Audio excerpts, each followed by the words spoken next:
Jadi kalau teman-teman punya apapun itu bisnis kah, mau menjalankan startup dan seterusnya, skill untuk memvisualisasikan ya, memvisualisasikan ide itu punya nilai tambah yang besar.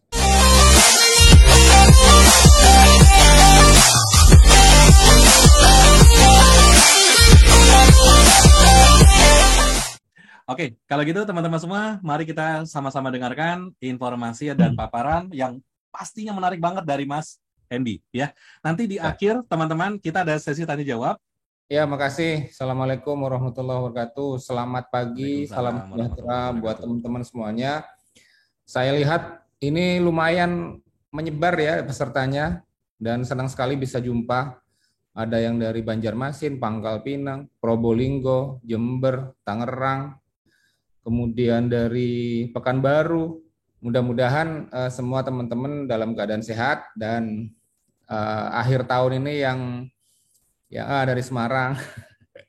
Ya, dari mana-mana ini mudah-mudahan teman-teman dalam kondisi sehat, baik-baik. Akhir tahun kita dalam keadaan lagi penyekatan ya, lagi pembatasan dan lagi banyak bencana juga. Mudah-mudahan teman-teman diselamatkan. Nah, ini sebetulnya kesempatan kedua saya bergabung sama Fajri untuk sharing dengan teman-teman komunitasnya Bengkel Slide ya. Saya dengar udah belasan ribu ya, luar biasa. Jadi udah besar dan solid dan aktivitasnya banyak. Kira-kira 2 tahun lalu saya diminta berbagi tema yang sama sebetulnya tentang ini. Cuman waktu itu chattingnya lewat komunikasinya lewat WhatsApp. Jadi chat ya, pegel juga gitu nanggepin ngomong. Alhamdulillah kita bisa tatap muka langsung ini, biarpun melalui Zoom. Jadi yang ingin saya bagikan pagi ini adalah tentang bagaimana kita meletakkan materi presentasi. Kalau materi presentasinya sendiri bagaimana mendevelop, membuat yang menarik, yang optimal fitur-fiturnya, layouting dan seterusnya, itu Fajri jagonya. Hari-hari dia ngurusin itu. Nah, tapi saya akan berbagi 2 titik tekan sekarang adalah tentang bagaimana menyusun sistematikanya, kreativitas dan membuat sistematika yang menarik gitu. Kira-kira begitu. Nah, teman-teman sekalian, jadi memang materi ini yang akan kita bagikan pada pagi ini memang basisnya adalah bagaimana kita menyusun sebuah bahan. Kita sebut biasanya kalau di dunia startup kan disebut deck ya. Materi presentasi disebut deck. Nah, kemudian ketika kita memaparkan itu session itu disebut pitch deck. Jadi bagaimana mempengaruhi orang dengan bahan yang kita punya. Nah, ini memang menggunakan sistematika itu, tapi teman-teman bisa sesuaikan dengan kebutuhan tadi. Misalnya mempropos sebuah ide atau program atau proposal ke atasan misalnya. Silakan aja di-adjust ya. Saya akan tampilkan nanti juga beberapa contoh. Saya akan tampilkan juga ada 2 sistematika. Tadi kan ada kalau nggak salah peringkat 2 dari yang teman-teman jadi hambatan ketika menyusun deck atau presentasi adalah sistematika. Nah, sistematika ini sebetulnya sudah ada standarnya. Teman-teman tinggal ikuti aja. Ikut flow itu. Ikut alur itu, nggak usah mereka-reka ya, nggak usah mengarang-arang. Jadi nanti fokus teman-teman adalah membuat konten yang bagus sesuai flow itu, ya gitu ya. Jadi ini pertama yang perlu kita pahami adalah memang bahan ini adalah bahan standar ketika kita presentasi untuk startup. Biasanya ketika mempropos ide kita untuk mencari startup investor atau startup partner. Jadi angle-nya itu dulu, nanti teman-teman bisa sesuaikan. Dan ini saya kemas sesingkat mungkin, seringkas mungkin, harapannya nanti teman-teman kita jumpa lagi, nanti kita bisa elaborasi bagaimana menyusun yang keren, yang serius. Syukur-syukur teman-teman sudah balik ke meja kerja sendiri atau ke meja startupnya, kemudian nyusun, lalu kita review bareng-bareng ya, jadi semacam kayak coaching klinik gitu. Nah, harapannya begitu. Makanya kita susun sesingkat mungkin, seringkas mungkin. Ya biar nggak terlalu berat hari Minggu ini. Jadi kita pakai materi-materi yang ringan dulu. Saya mau share materinya ya. Ini beberapa nanti akan saya berikan contoh. Ini kalau materinya nggak sekeren punyanya Fajri ya. Kalau Fajri kan, kok ini terima kasih sebentar, saya balik ke atas. Kalau Fajri kan keren. Kemudian Fajri itu mazhabnya kan mazhab Microsoft PowerPoint. Kalau saya mazhabnya Keynote di Mac ya. Ya, tapi dari sisi fitur dasar nggak jauh beda. Saya nyaman dengan Mac. Itu meskipun kalau ketemu sama Fajri, wah PowerPoint sekarang udah canggih, ya benar juga. Itu ada juga yang nyaman dengan PowerPoint, ada yang nyaman dengan Keynote ya. Kita menghargai pilihan masing-masing. Jadi ini kira-kira judulnya. Jadi kita bagaimana menyusun pitch deck atau paparan atau materi presentasi itu menurut sistematika dan memberikan sentuhan kreativitas. Oke, kita ke struktur materinya ya. Jadi cuman ada beberapa aja, sebetulnya 4 poin aja, nanti elaborasi itu akan kita perbanyak dengan tanya jawab. Jadi pertama, kita bagaimana melakukan analisis audiens dan tujuan presentasi itu. Karena audiens yang berbeda, kebutuhannya beda. Itu sebabnya kami tanyakan tadi, teman-teman ini presentasi biasanya untuk siapa, gitu, atau untuk tujuan apa. Kemudian yang kedua, bagaimana menyusun outstanding presentation. Jadi ada 3 elemen nanti, tapi 1 elemen saya sisakan itu nanti akan diperdalam oleh Fajri ya, karena skillnya di situ. Saya akan fokus membahas yang 2. Kemudian yang ketiga, struktur pitch deck. Ini ada saya berikan nanti 2 contoh ya. Banyak variasi strukturnya atau sistematika pitch deck-nya saya sampaikan 2. Dari yang paling enteng ada yang agak berat sampai kalau teman-teman misalnya punya startup kemudian mau di go public-kan di bursa saham, itu IPO atau initial public offering itu punya requirement atau sistematika sendiri yang lebih detail. Itu nanti advance saja lah gitu. Kemudian yang keempat, beberapa tontonan penunjang saya akan share. Linknya saja nanti teman-teman bisa nonton. Kemudian kita diskusi nanti. Oke, mudah-mudahan teman-teman sudah siap. Kita masuk ke materi pertama, poin 1. Jadi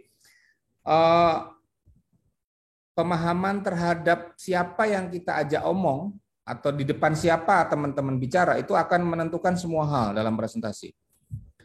Ya waktunya, ya data yang ditampilkannya, mau sedalam apa pembahasannya, kemudian dengan medium apa, ya apakah pakai video kah, atau pakai materi presentasi kah, atau cukup dengan bicara saja, itu juga memungkinkan.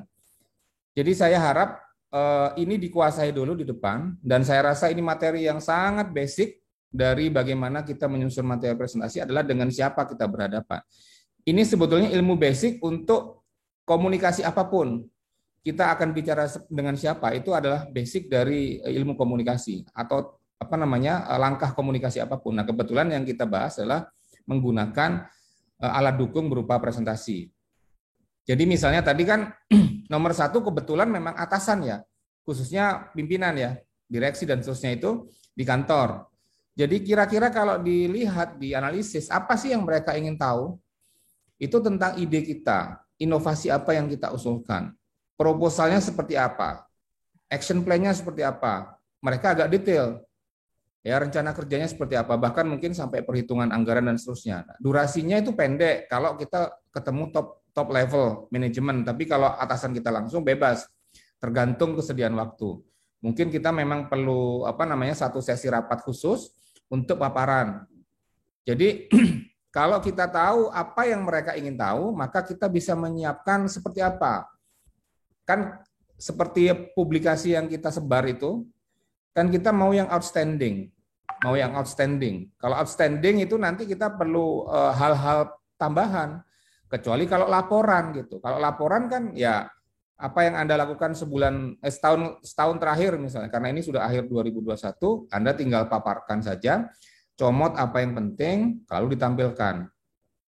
Kalau ini adalah proposal, ide, inovasi, supaya di-approve misalnya, memang perlu outstanding, perlu titik sentuh tertentu. Nah, kemudian yang kedua misalnya audiensnya publik, misalnya teman-teman presentasi di hadapan akademisi bisa, di hadapan sekelompok masyarakat, yang mereka perluan itu data. Kemudian solusi kita apa yang kita bawa. Durasi tergantung dikasih spare berapa. Nah yang ketiga itu investor. Investor pasti perlu data dan perlu prospek. Dia perlu data ke belakang dan dia pengen future. Kira-kira gitu. Dan yang paling penting, ya kenapa pitch deck itu biasanya cuma disediakan waktu 2-3 menit untuk paparan, karena kita paham para investor ini biasanya cuma punya sedikit waktu. Gitu. Makanya kalau teman-teman nanti sempat masuk ke link YouTube yang saya berikan, itu misalnya ada namanya yang disebut elevation pitch. Elevation pitch itu adalah paparan kita kepada calon investor atau calon partner yang disampaikan itu dari lantai 1 sampai lantai 30 gitu kira-kira. Makanya disebut elevation. Kita masuk lift bareng, kita jelasin. Dan dalam penjelasan itu bisa perlu alat presentasi, bisa tidak. Yang penting terstruktur penjelasannya. Jadi disebut elevation pitch karena di dalam pemaparan itu waktunya pendek gitu. Jadi bayangkan misalnya teman-teman datang ke sebuah gedung gitu ya di Jakarta misalnya, terus dalam lift itu tahu-tahu kita masuk bareng Elon Musk misalnya gitu ya. Misalnya pendirinya Tesla lagi ada di Jakarta atau SpaceX ada di Jakarta, kita pengen jelasin ke dia bahwa kita punya sebuah konsep bisnis yang berkaitan dengan renewable energy misalnya, energi terbarukan. Dalam waktu 2-3 menit, kita masuk dalam lift, kita kan perlu ngomong sama dia. Nah, dalam waktu 2-3 menit itu kita harus bisa menyampaikan semua pesan terkait ide bisnis kita. Nah, itu yang disebut sebagai elevation pitch. Gitu. Nah, itu titik tekannya adalah sedikit waktu. Durasinya sangat pendek. Saya cuma perlu 2 menit menjelasin, kamu punya apa gitu, kira-kira begitu. Ya ini kalau kaitannya sama investor. Ya kemudian kalau yang keempat, saya lihat juga beberapa teman-teman ada yang pemilik usaha ya, pemilik kursus, ada pemilik hijab kalau nggak salah. Ini kaitannya dengan prospek, bisa klien, bisa calon partner, gitu ya. Nah ini isinya adalah yang ingin mereka tahu adalah tentang peluangnya, kemudahannya, dan bagaimana caranya berpartner dengan kita. Kira-kira gitu. Durasinya pendek, bisa panjang. Kalau teman-teman ada meeting formal, bisa agak panjang, bisa setengah jam misalnya, untuk paparan tentang bisnis kita. Jadi teman-teman, 4 ini saya coba bagi menjadi 4, atasan, publik, investor, dan prospek. Dan masing-masing perlu kebutuhan atau perlu kita tahu apa yang mereka mau. Nah, untuk mendeliver ini kita perlu sistematika, kita perlu data dan perlu kreativitas. Kalau sistematika, kalau kita mengikut sistematika atau struktur pitch deck sudah ada. Nah, teman-teman tinggal fokus ke data dan bagaimana memberikan nilai tambah. Artinya ikuti polanya saja, ikuti pattern-nya. Teman-teman fokus menyiapkan data dan bagaimana membuat ini jadi menarik. Ya, ini yang pertama. Mudah-mudahan ini menjawab ya dengan jelas tentang kita ini mau bahas apa. Nah, sekarang ini yang saya sebut bahwa ada 3 elemen. Meskipun 3 elemen ini penting, komponen paling penting tetaplah Anda saat menyampaikan. Makanya tadi saya sampaikan pertanyaan di antara yang paling memberikan masalah ya, menjadi tantangan ketika mendeliver presentasi, saya masukkan pertanyaan tentang item tentang percaya diri. Tapi saya lihat tadi percaya dirinya paling rendah. Maksudnya nggak masalah ya, paling nggak bermasalah adalah percaya diri. Berarti saya anggap teman-teman adalah sudah punya kepercayaan diri tinggi, ya. Karena itu memang yang paling penting saat menyampaikan. Nah, sekarang kita membahas aspek teknikal, data, nilai tambah, dan sistematika. Sistematika kita skip, karena ini kita bahas di slide berikutnya. Teman-teman nggak usah pusing tentang sistematika, sudah ada polanya. Nah, sistematika ini sebetulnya untuk memberikan kemudahan. Tujuannya ya, tujuannya adalah untuk memudahkan orang mengerti atau memahami ide kita, paparan kita, proposal kita. Ya, nah yang 2 di atas tentang data dan nilai tambah. Data ini kenapa kita perlu? Karena kita ingin membangun kredibilitas agar ide atau inovasi kita itu punya pijakan bahwa dia kredibel untuk didorong atau didukung. Nah, sementara nilai tambah itu fokusnya untuk memberikan daya tarik. Ingat bahwa kita anggap sekarang orang yang kita ajak bicara itu nggak punya cukup waktu. Maksimal katakanlah 10-15 menit. Maka kita harus kredibel, kita harus punya daya tarik idenya, dan kita harus mudah dipahami. Ya, itu 3 hal. Nah, saya urai sedikit-sedikit nih. Di aspek data misalnya, kita harus menampilkan pijakan riset. Misalnya kita ingin menampilkan bahwa ini ada peluang buka fashion untuk anak muda di Bandung. Nah, ini kita bisa cari pijakan risetnya. Ini sudah banyak pasti. Oleh sebab itu di poin nomor 4, sumbernya itu bisa macam-macam. Bisa media, bisa kita beli data itu, beli datanya juga bisa ke BPS, atau penyedia data yang sekarang juga sudah makin banyak yang swasta, atau lakukan sendiri, survei kecil-kecilan. Ya, paling gampang itu media. Teman-teman masukin misalnya peluang fashion untuk anak muda di Bandung. Itu biasanya muncul, tinggal kita kutip aja. Dan angka-angkanya kita cuplik gitu. Ya, kita tampilkan angka-angka, kalau bisa diolah data dan trennya gitu ya, sehingga kita bisa menampilkan, ingat bahwa tadi misalnya kita ingin mengajak investor, dia ingin melihat data historis, lalu dia juga ingin melihat data ke depan. Kalau kita misalnya daya beli masyarakat sekarang misalnya gara-gara COVID ini turun 3%, misalnya, tahun 2022 dengan pulihnya ekonomi mungkin dia naik lagi, bisa melompat mungkin 5%. Itu data yang perlu kita tampilkan untuk bilang bahwa sekarang daya beli mulai naik. Misalnya data fashion pengguna di Bandung misalnya, itu katakanlah 2 juta misalnya. Kemudian kita press lagi dari 2 juta itu yang menyukai model baru yang ikut dengan perkembangan misalnya gitu ya, itu berapa dan seterusnya. Itu tinggal dibikin semacam proyeksinya. Apa yang ada dan apa proyeksinya. Ya, prospek atau proyeksinya juga ditampilkan. Dan teman-teman perlu juga perhatikan tentang persistensi dalam penggunaan bahasa, istilah dan sebagainya. Sekali lagi, kita juga ingin membangun kredibilitas. Jadi pijakan riset, angka-angka ya, kuantitatif ya. Olah datanya, kita tampilkan yang sekarang, ke belakang, dan yang ke depan, prospeknya seperti apa. Jadi itu data, part nomor 1. Nah, part nomor 2 adalah terkait nilai tambah atau daya tarik. Nah, kreativitas. Bagaimana kita menceritakan tentang industri kreatif misalnya, yang ingin kita masuk di situ. Di video di YouTube saya mencontohkan sebuah case di mana ada sebuah startup, misalnya dia menyewakan skateboard listrik gitu ya untuk di mall yang sekarang makin besar-besar. Kira-kira ingin kita gambarkan seperti apa peluang ini gitu. Bagaimana kita memberikan nilai sentuh yang artistik ya, yang estetika. Bagaimana kita meletakkan visual pendukung. Bagaimana kita melayout PowerPoint atau presentasi kita supaya bagus. Bagaimana dia simple tapi sharp gitu, simple tapi tajam. Bagaimana mengatur tata warnanya, bagaimana membuat animasi yang secukupnya ya, tidak berlebihan.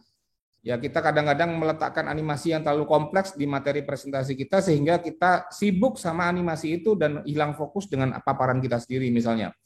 Nah, ini bab itu saya rasa ada di materi-materinya Fajri ya, khususnya yang data presentation. Bagaimana kita meletakkan sebuah materi presentasi yang orang yang melihat beberapa lembar saja sudah paham dan indah. Nanti ada beberapa contoh ya. Enggak terlalu indah, tapi paling enggak teman-teman bisa membandingkan ini yang bagus, ini yang enggak.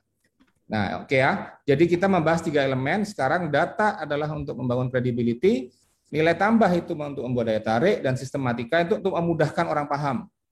Nah, ini yang kalau ini bisa kita combine, maka deck kita atau presentation kita itu outstanding. Orang itu punya efek ketika melihat kita menjelaskan gitu, punya efek wow. Ya, oke, itu yang poin kedua. Mudah-mudahan waktu saya masih cukup. Nah, sistematika kita ikut ini aja. Jadi struktur penyajian tergantung pada standar atau permintaan. ada beberapa yang wajib tampil. Kalau teman-teman lihat yang kiri, itu teman-teman sudah pasti tahu tentang Sequoia Capital ya, venture capital besar yang punya andil cukup banyak di beberapa startup di Indonesia, bahkan sampai ke level unicorn. Jadi dia mensyaratkan kalau kalian mau presentasi kepada saya, kalian harus tampilkan itu. Company purpose, problem apa yang Anda ingin pecahkan, lalu solusinya seperti apa, kemudian why now, kenapa ini harus sekarang, urgensinya apa, kemudian market size-nya seperti apa, kompetisinya seperti apa, produk Anda itu perlu dideskripsikan seperti apa, kemudian bisnis modelnya seperti apa, tim Anda siapa saja, dan finansial. Yang saya centrang-centrang itu ada kesamaan dengan yang kanan. Jadi kita bisa anggap bahwa 5 aspek yang saya centrang di standar Sequoia itu adalah sama dengan yang kanan. Kalau yang kanan, ini pengalaman pribadi saya. Karena beberapa kali pernah diminta presentasi untuk sebuah venture capital di Amerika, pernah juga di Turki, pernah juga dari Jepang. Maka saya menggunakan yang 8 item itu. Ya, saya mencoba mendeskripsikan supaya teman-teman paham. Kalau nggak paham, kurang paham lagi nanti bisa ke YouTube. Kalau di YouTube itu saya lengkapi juga dengan contoh-contoh. Jadi misalnya, yang orang pengen dengar pertama tentang ide Anda, ini nggak hanya tentang startup ya, termasuk buat proposal ke atasan, atau juga proposal kepada calon partner. Ya, misalnya teman-teman nyari agen atau reseller, kira-kira yang ingin mereka dengar pertama itu adalah jelaskan bisnis ini atau ide ini atau inovasi ini dalam sebuah kalimat singkat. Nah, kalimat singkat itu bisa berisi tentang keunikan dan perbedaan. Saya tekankan unik dan beda itu penting. Jadi kalau teman-teman punya ide, kemudian ide-ide itu ditaruh di rak gitu, ide Anda dan ide teman-teman Anda ditaruh di rak, orang itu akan mencari yang beda, bukan yang sama. Ya, harus punya keunikan. Uniknya bisa dari tagline-nya, bisa dari model bisnisnya, bisa dari brand-nya atau logonya, bebas ya. Penting unik. Yang kedua, inovasi Anda apa? Kemudian yang C, solusinya. Sebetulnya sama yang dengan yang kiri, solution. Kalau Anda melihat ada masalah A, Anda kasih solusi apa? Gitu, kira-kira begitu ya. Kemudian yang nomor 2, total addressable market. Potensi pasar yang mungkin dilayani atau populasi yang akan Anda layani. Ini bisa sekali lagi balik ke slide berikutnya, slide yang sebelumnya tentang data. Anda bisa beli, bisa searching, bisa googling, bisa lakukan riset sendiri. Ya, saya kebetulan sekarang sedang membantu sebuah startup untuk mendeteksi kanker payudara. Untuk menentukan gambar dan bahasa yang digunakan dalam startup itu, dalam aplikasi itu, kita melakukan survei kepada dokter dan kepada penderita kanker payudara. Itu kita jadikan dasar, ya. Itu salah satu caranya. Dan sekarang udah gampang banget ya, pakai Google Form aja simple kalau kita mau bikin data riset kecil. Kemudian yang ketiga, kompetitor, siapa aja yang sudah ada di pasar dan bedanya Anda itu apa, gitu. Ya, kita harus searching nih, nomor 3, kompetitor. Kemudian pelanggan spesifik Anda siapa? Siapa pengguna awal? Ya, misalnya pengguna awal itu kayak dulu Facebook ya. Facebook ini kan pengguna awalnya itu dalam satu kampus yang punya si Mark Zuckerberg kuliah itu kan. Kemudian baru dia berkembang ke kampus-kampus lain dan kemudian mendunia. Kalau di luar biasanya ditanya betul itu, obsesi Anda apa? Obsesi tertinggi Anda itu apa? Memang ditanya betul. Jadi kita harus punya visi yang panjang tentang apa yang akan kita kembangkan ya. Jadi pelanggan spesifik itu early user, kemudian expanded user, ya kelompok lebih besar dari pengguna, kemudian yang paling besar ingin Anda raih itu apa? Misalnya pelanggan di Asia Pasifik misalnya begitu. Atau saya propose ini karena ingin merangkul para wanita penyintas kanker payudara yang jumlahnya puluhan juta di Asia Pasifik misalnya begitu ya. Kemudian nomor 5, marketing and growth strategy. Ini perlu kita cantumkan. Apa yang ingin kita lakukan untuk membangun awareness sampai mereka use atau membeli atau menggunakan, sampai mereka membeli ulang, sampai dia merekomendasikan. Ya, meskipun nggak terlalu serumit itu. Kemudian kita kalau mau pakai iklan sosial media, kita mau pakai apa? Kemudian above the line-nya gimana? Below the line-nya misalnya bagaimana? Ya, oke ya, nomor 5. Nomor 6, indikator kunci keberhasilannya. Oh, ini berhasil kalau penggunanya segini, atau ini berhasil kalau sekian juta transaksi dalam 1 bulannya. Misalnya begitu. Nomor 7, model bisnisnya, sumber pendapatan dan apa caranya. Nah, ini agak teknis ya. Saya mencoba merangkum menjadi 13 model bisnis, dan itu teman-teman bisa lihat di YouTube. Saya buat dalam 2 seri. Itu kalau kita baca di bukunya itu sebetulnya model bisnis itu ada 25. Saya peres jadi 13 saja. Teman-teman tinggal pilih yang mana. Kemudian yang 8, dana. Ini seperti yang kiri kan finansial ya, dana. Dana ini apa Anda sudah habis berapa, dari mana uangnya, dan kira-kira butuh berapa setelah ini. Jadi itu 8 sistematika. Mudah-mudahan nggak pusing ya, pusing nggak? Pusing biasanya kalau di depan.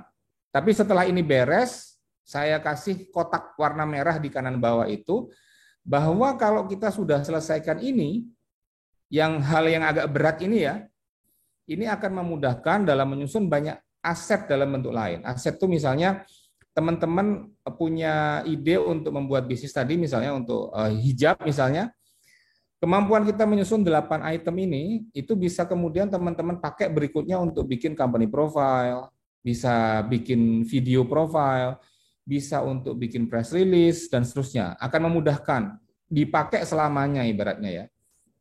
Nah, kira-kira gitu. Jadi ini penting, sulit, ya bukan sulit ya, menantang, menghabiskan banyak waktu, tapi ini akan membantu dalam banyak hal setelahnya. Termasuk beriklan di mana, positioning brand identity kita seperti apa, dan seterusnya, ini bisa dipakai. Ya, ini sistematika pitch deck, bisa pakai yang kiri, bisa pakai yang kotak kanan, ada beberapa yang lain variasinya, tapi kira-kira kandungannya seperti ini. Jadi hal-hal ini adalah hal-hal yang paling utama teman-teman sajikan, karena ini yang paling dibutuhkan. Apakah ini hanya untuk investor? Enggak. Kalau teman-teman propose ke atasan, direksi misalnya, atau ke calon partner, ya kira-kira ini juga yang dibutuhkan oleh mereka. Ya, itu yang ketiga. Kemudian ini yang terakhir, karena waktu saya nggak panjang, sebetulnya ini udah lewat kayaknya. Jadi ada beberapa tontonan penunjang teman-teman kalau nonton di YouTube, saya bikin ada playlist yang isinya tentang startup dan digital. Yang pertama itu 3 hal untuk memulai startup, ada mengenal model bisnis dalam startup 1 dan 2. Kemudian yang keempat itu yang paling bawah itu bagaimana kita dalam waktu singkat meyakinkan investor. Saya berikan beberapa contoh di situ agak detail juga tentang saat saya presentasi untuk investor di luar negeri. Jadi teman-teman nggak harus sekompleks itu, tapi itu kira-kira bisa jadi acuan, termasuk tampilan presentasinya. Nah, saya rasa itu dulu untuk materi dari saya. Mudah-mudahan memberi gambaran. Kalau teman-teman makin bingung, bagus, artinya kita bisa diskusi. Saya kembalikan kepada Fajri. Terima kasih. Sementara, Assalamualaikum warahmatullahi wabarakatuh. Waalaikumsalam warahmatullahi wabarakatuh. Keren ini teman-teman. Kita kasih aplaus dulu untuk Mas Andy, teman-teman. Keren ya. Siapa yang senang? Saya senang banget, teman-teman. Oke, teman-teman, mungkin terakhir ada closing dari Mas Andy. Mas Andy mungkin untuk closing statement dipersilakan, Mas. Monggo. Iya, ada 3 hal. Pertama adalah bagi saya pribadi, sistematika dalam menyusun pitch deck itu adalah soal struktur berpikir. Jadi ini kepake tidak hanya dalam kaitannya kita presentasi apapun, ke investor, ke atasan, ke publik, ke calon partner, tetapi struktur atau sistematika ketika kita menyampaikan ide, khususnya ketika kita diminta untuk mengeksplorasi gagasan kita. Jadi urut-urutan 8 poin itu bagi saya pribadi itu bisa dipakai untuk apapun, tidak hanya untuk kepentingan presentasi. Yang kedua adalah tentang kemampuan kita menguasai persoalan. Jadi center of information-nya adalah diri kita. Kemudian yang ketiga adalah seperti yang disampaikan oleh Fajri yang terakhir itu adalah bahwa kita perlu mempunyai nilai tambah dalam memvisualisasikan ide. Jadi presentasi adalah jalan kita menyusun memvisualisasikan ide. Kalau teorinya Steve Jobs dulu tuh, kita kenapa FGD ya, focus group discussion itu nggak bisa jalan, karena sebetulnya masyarakat itu perlu dibimbing untuk tahu apa yang dia mau. Sementara kalau dia diminta melakukan FGD itu biasanya dia blur. Jadi kita perlu datang dengan beberapa solusi gitu. Jadi visualisasi ide ini salah satunya. Jadi kalau teman-teman punya apapun itu, bisnis kah, mau menjalankan startup dan seterusnya, skill untuk memvisualisasikan ide itu punya nilai tambah yang besar. Saya rasa gitu dari saya. Terima kasih atas partisipasi teman-teman, seru ya. Mungkin waktunya nggak cukup, tapi mudah-mudahan ini jadi alasan kita untuk ketemu lagi nanti.